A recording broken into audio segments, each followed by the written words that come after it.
Hi everyone, welcome to Alexi Academy.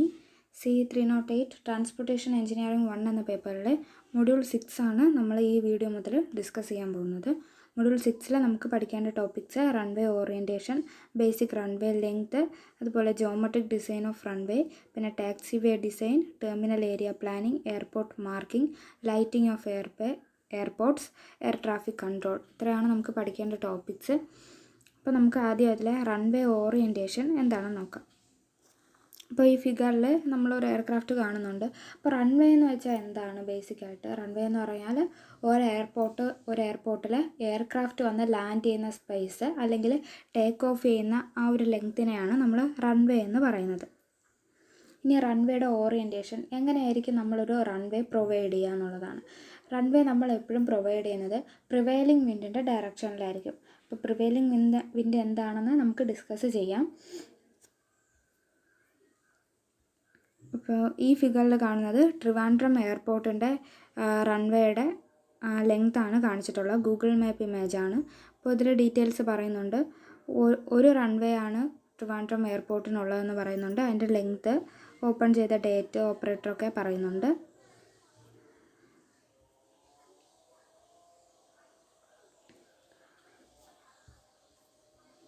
Okay, അപ്പോൾ നമുക്ക് ആദ്യം നമ്മുടെ ടോപ്പിക്കിലേക്ക് വരാം. ആദ്യം നമുക്ക് പഠിക്കേണ്ടത് ഫാക്ടേഴ്സ് അഫക്റ്റിംഗ് റൺവേ ഓറിയൻറ്റേഷൻ ആണ്.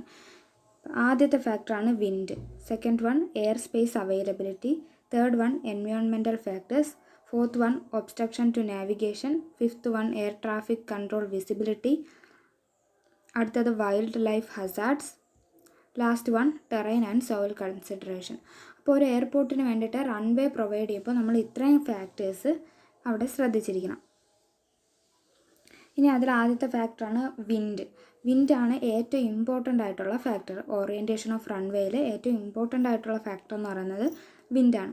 വിൻഡിൻ്റെ ഡയറക്ഷനാണ് നമ്മളിതിൽ നോക്കുന്നത്. The direction of prevailing wind depends on the orientation of runway. അപ്പോൾ നമുക്ക് എന്തൊക്കെ വിൻഡിൻ്റെ ഡേറ്റ വേണം? ഡയറക്ഷൻ വേണം, ഡ്യൂറേഷൻ വേണം, ഇൻറ്റൻസിറ്റി ഓഫ് വിൻഡ് വേണം. അപ്പോൾ വിൻഡിൻ്റെ ഡയറക്ഷൻ, ഡ്യൂറേഷൻ, ഇൻറ്റൻസിറ്റി, ഈ 3 ഫാക്ടേഴ്സും നമ്മുടെ റൺവേ ഓറിയൻറ്റേഷനെ അഫക്റ്റ് ചെയ്യുന്നതാണ്. ഇനി വിൻഡിൻ്റെ കേസ് പറയുമ്പോൾ നമുക്ക് 3 ടൈപ്പ് വിൻഡ്സ് ഉണ്ട്. ടെയിൽ വിൻഡുണ്ട്, ഹെഡ് വിൻഡുണ്ട്, അതുപോലെ ക്രോസ് വിൻഡുണ്ട്. ഇത് 3ഉം എന്തൊക്കെയാണെന്ന് നോക്കാം. ആദ്യത്തേതാണ് tail wind. It act same direction of travel. അതായത് നമ്മുടെ എയർക്രാഫ്റ്റ് ട്രാവൽ ചെയ്യുന്നത് ഈ ഡയറക്ഷനിലാണെന്ന് വിചാരിക്കുക. അതിൻ്റെ സെയിം ഡയറക്ഷനിൽ, അതായത് ഈ കാണിച്ചിരിക്കുന്നത് സെയിം ഡയറക്ഷനിൽ പോകുന്നതിനാണ് ടെയിൽ വിൻഡ് എന്ന് പറയുന്നത്. അപ്പോൾ എയർക്രാഫ്റ്റിൻ്റെ മൂവ്മെൻറ്റ് എങ്ങനെയാണോ അതേ ഡയറക്ഷനിൽ പോകുന്ന ടൈപ്പ് ഓഫ് വിൻഡിനെയാണ് നമ്മൾ ടെയിൽ വിൻഡ് എന്ന് പറയുന്നത്. ഇനി എന്താണ് അതിൻ്റെ പ്രത്യേകത? It is not favourable and dangerous. അപ്പോൾ ഇതെന്ന് പറയുന്നത് ഒരു റൺവേ ഓറിയൻറ്റേഷന് ഫേവറബിൾ ആയിട്ടുള്ള വിൻഡാണോ? അല്ല, അത് ഡേഞ്ചറസ് ആയിട്ടുള്ള ഒരു വിൻഡാണ്. എന്താണ് റീസൺ? നമ്മളൊരു റൺവേയിൽ കൊണ്ടുവന്ന് നമ്മുടെ എയർക്രാഫ്റ്റിനെ ഇങ്ങനെ ലാൻഡ് ചെയ്യാൻ ഉദ്ദേശിക്കുകയാണ്. അപ്പോൾ എയർക്രാഫ്റ്റ് ഇങ്ങനെ ലാൻഡ് ചെയ്ത ശേഷം ഇങ്ങനെ റൺവേയിലൂടെ ഇങ്ങോട്ട് മൂവ് ചെയ്യാണ്. അതേ സമയത്ത് ബാക്കിൽ നിന്ന് ഇങ്ങനെ ടെയിൽ വിൻഡും അതേ ഡയറക്ഷനിലുണ്ടെങ്കിൽ എന്ത് സംഭവിക്കും? എയർക്രാഫ്റ്റ് ഒത്തിരി ദൂരം ഫ്രണ്ടിലേക്ക് പോകും. അതുപോലെ ബ്രേക്ക് ചെയ്യാനായിട്ട് നമുക്ക് ബുദ്ധിമുട്ടായിരിക്കും. അതുപോലെ റൺവേയുടെ ലെങ്ത് നമുക്ക് ഒത്തിരി വേണ്ടിയും വരും. അതുകൊണ്ട് ഇത് ഫേവറബിൾ ആയിട്ടുള്ള കാര്യം അല്ല. It increases the runway length. അതുകൊണ്ട് തന്നെ ഇത് റൺവേയുടെ ലെങ്ത് ഇൻക്രീസ് ചെയ്യുന്നതാണ്. ഇനി അടുത്ത ടൈപ്പ് ഓഫ് വിൻഡാണ് head wind. It acts opposite to the direction of travel. അപ്പോൾ അതാ ഇങ്ങോട്ട് വരുന്നത്, എയർക്രാഫ്റ്റ് ഇങ്ങോട്ട് മൂവ് ചെയ്യുന്നുണ്ടെങ്കിൽ അതിൻ്റെ ഓപ്പോസിറ്റ് ഡയറക്ഷനിൽ ഈ ഭാഗത്തേക്ക് വരുന്നതിനെയാണ് നമ്മൾ ഹെഡ് വിൻഡ് എന്ന് പറയുന്നത്. ഇത് ഫേവറബിൾ ആണോ എന്ന് ചോദിച്ചാൽ അതെ, ഇത് ഫേവറബിൾ ആയിട്ടുള്ള ഒരു കണ്ടീഷനാണ്. It decreases the runway length. അപ്പോൾ നമ്മൾ എപ്പോഴും പ്രൊവൈഡ് ചെയ്യുന്നത് ഹെഡ് വിൻഡിൻ്റെ ഡയറക്ഷനിലായിരിക്കും. ഹെഡ് വിൻഡ് വീശുന്ന ഡയറക്ഷനിലായിരിക്കും നമ്മളെപ്പോഴും റൺവേ പ്രൊവൈഡ് ചെയ്യുക. അതിനുള്ള റീസൺ എന്താണ്? ഹെഡ് വിൻഡ് ഫേവറബിൾ ആണ്. അതുപോലെ റൺവേ ലെങ്ത് ഡിക്രീസ് ചെയ്യാനും ഹെഡ് വിൻഡ് നമ്മളെ ഹെൽപ്പ് ചെയ്യും. ഈ ഹെഡ് വിൻഡ് കൊടുക്കുന്നതുകൊണ്ട് നമുക്കൊരു ബ്രേക്കിംഗ് എഫക്റ്റ് കിട്ടും. ഇങ്ങനെ വരുന്ന ഒരു എയർക്രാഫ്റ്റിന് ഇങ്ങോട്ടൊരു ഹെഡ് വിൻഡ് കൊടുക്കുമ്പോൾ അത് ബ്രേക്കിംഗ് എഫക്റ്റ് കിട്ടും. എയർക്രാഫ്റ്റ് നിർത്താനായിട്ട് എളുപ്പമായിരിക്കും. അതുകൊണ്ട് ഒത്തിരി ദൂരം റൺവേയിലൂടെ മൂവ് ചെയ്യേണ്ടി വരില്ല. അതുകൊണ്ട് റൺവേയുടെ ലെങ്ത് കുറച്ച് മതി. അതേസമയം ടെയിൽ വിൻഡ് ആണെങ്കിലോ എയർക്രാഫ്റ്റിൻ്റെ അതേ സെയിം ഡയറക്ഷനാണ്. അതുകൊണ്ട് ലാൻഡിങ്ങും ടേക്ക് ഓഫും ഒക്കെ ബുദ്ധിമുട്ടായിരിക്കും. മാത്രമല്ല റൺവേയുടെ ലെങ്ത് ഒത്തിരി വേണ്ടി വരും. നമുക്ക് മൂന്നാമത്തെ ടൈപ്പ് ഓഫ് വിൻഡാണ് cross wind. It acts transverse to the direction of travel. Direction of ട്രാവലിനെ ട്രാൻസ്വേഴ്സ് ആയിട്ട് അഫക്റ്റ് ചെയ്യുന്നതിനെയാണ് നമ്മൾ ക്രോസ് വിൻഡ് എന്ന് പറയാം. It is favourable only up to a certain limit 25 km/h. അപ്പോൾ ക്രോസ് വിൻഡ് എന്ന് പറയുന്നത് എത്ര വരെയാണ്? 25 km/h വരെ മാത്രമാണ് ഫേവറബിൾ ആയിട്ടുള്ളത്. അപ്പോൾ 25ന് മുകളിലാണ് വിൻഡിൻ്റെ സ്പീഡെന്നുണ്ടെങ്കിൽ ഫേവറബിൾ അല്ല. It makes manoeuvring difficult four pilot. അപ്പോൾ പൈലറ്റിൻ്റെ ഓപ്പറേഷൻസൊക്കെ ഡിഫിക്കൽട്ട് ആക്കുന്ന ഒരു ടൈപ്പ് ഓഫ് വിൻഡാണ് ക്രോസ് വിൻഡ് എന്ന് പറയുന്നത്. ഇനി ടൈപ്സ് ഓഫ് വിൻഡ് എന്തൊക്കെയാണെന്ന് ഇവിടെ ഡീറ്റെയിൽ ആയിട്ട് എഴുതിയിട്ടുണ്ട്. ആദ്യത്തേത് head wind. It is the wind blowing from opposite direction of head or nose of aircraft. അപ്പോൾ ഹെഡ് വിൻഡ് എന്ന് പേര് വന്നത് എങ്ങനെയാണ്? ഇതാണ് നമ്മുടെ എയർക്രാഫ്റ്റ്.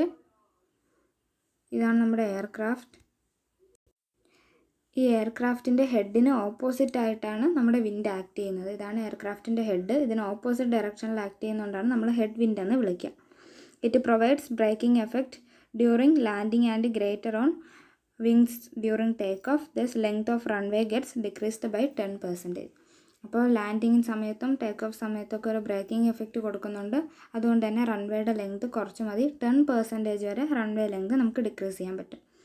ഇനി അടുത്തതാണ് ടെയിൽ വിൻഡ്. ഇത് നമ്മൾ നേരത്തെ പറഞ്ഞ കാര്യം തന്നെയാണ്.